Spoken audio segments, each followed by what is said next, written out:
In chapter 2922, Serenity and Jasmine enjoy a quiet morning at the bookstore, sharing sesame cakes given by Mr. Charles. They chat about the cake's deliciousness and divide them equally, appreciating the simple pleasures of life. Unbeknownst to them, Carrie watches them from behind a bookshelf. She is incredulous at their enjoyment of the cakes, unable to understand their appeal. Despite her curiosity, she feels too embarrassed to ask for a taste due to her strained relationship with the two women. The peaceful atmosphere is interrupted by the arrival of Cameron, who is carrying an umbrella and accompanied by two bodyguards, pulling a cart with several pots of green potted flowers. Serenity had requested Cameron to bring some green plants to replace the overgrown ones in the store. The bodyguards respectfully greet Cameron as second young mistress, indicating her esteemed position within the York family. Carrie, hiding and eavesdropping, becomes nervous at Cameron's presence. Her face had been altered to hide her identity, but her body shape and voice remain the same. She fears that Cameron might recognize her voice, despite her efforts to change it.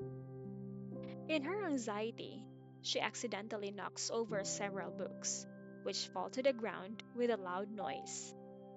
She quickly apologizes and picks them up, hoping not to attract too much attention.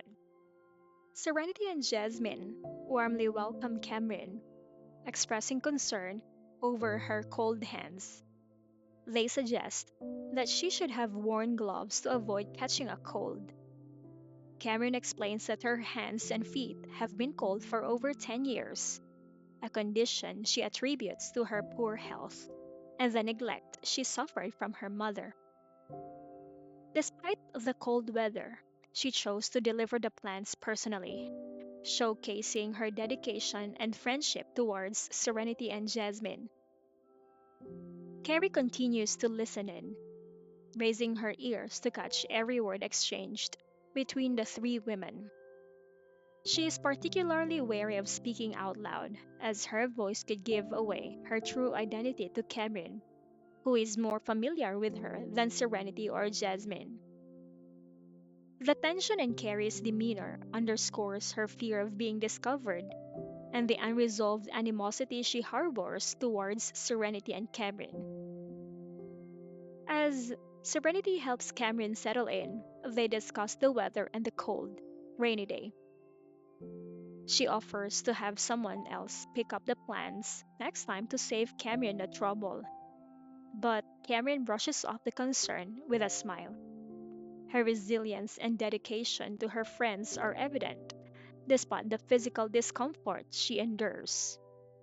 The conversation highlights the strong bond between the women and their willingness to support one another, even in small, everyday matters. Carrie, meanwhile, reflects on her situation and the drastic measures she has taken to hide her identity. Her feelings of hatred and resentment towards Cameron and Serenity simmer beneath the surface, but she remains cautious and subdued. Her presence in the bookstore serves as a reminder of past conflicts and the lingering animosity that can disrupt even the most peaceful moments. The chapter concludes with a sense of unease, as the interactions between the characters hint at unresolved tensions and potential confrontations in the future.